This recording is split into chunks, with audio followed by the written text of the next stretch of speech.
Hello friends, তোমরা সবাই কেমন আছো? আশা করি তোমরা সবাই খুব ভালো আছো। আমিও খুব ভালো আছি। মনিষাস ব্লগ চ্যানেলে তোমাদের ওয়েলকাম জানাই। আমি আমার ব্লগটা আজকে এখান থেকে স্টার্ট করছি। আজকে সন্ধ্যেবেলায় সবাই বাড়িতে বললো যে পাস্তা বানানোর জন্য। তাই জন্য পাস্তা খুব অল্প উপকরণে কিভাবে আমি পাস্তা বানাই তোমরা দেখতে থাকো। চলো পাস্তা বানানোর জন্য আমার কী কী লাগছে দেখে নাও। গাজর, আলু, বিনস, টমেটো কুচি, সয়া পেঁয়াজ সস কুচি, আমি ইউজ করছি। সয়া সস, টমেটো সস আর একটা ডিম। এই সামান্য উপকরণ দিয়ে আমি পাস্তা বানাবো।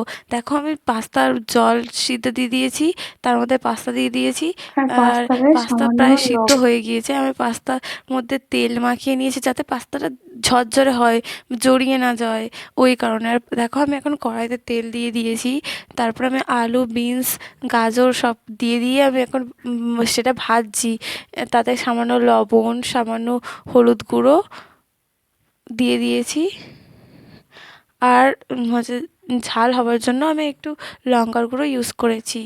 তোমরা যদি ঝাল না পছন্দ করো তোমরা নাও দিতে পারো, শুধু কাঁচা লঙ্কা দিয়ে বানাতে পারো। দেখো আমার ভাজা হয়ে গিয়েছে লাল লাল করে, আমি তুলেও নিয়েছি।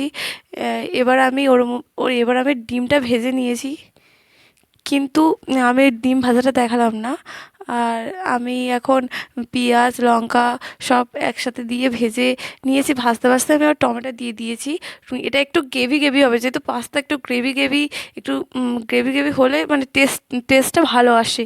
সেই কারণে ওর মধ্যে সামান্য আমি একটু লবণ দিয়ে দিয়েছি, যাতে টমেটোটা মানে মজে যায়। মজে গেলে কি মানে একটা গ্রেভি গ্রেভি ব্যাপারটা আসে, যাতে খাবারটা খেতে খুব টেস্টি হয়। ওর মধ্যে আমি এখন টমেটো সস দিয়ে নিচ্ছি দেখো, আর সয়া সস দিয়ে নিয়েছি। এবার ওটাকে আমি ভালো করে একটু মানে যেরকম মশলা কষে সেরকমভাবে একটু কষিয়ে নিচ্ছি।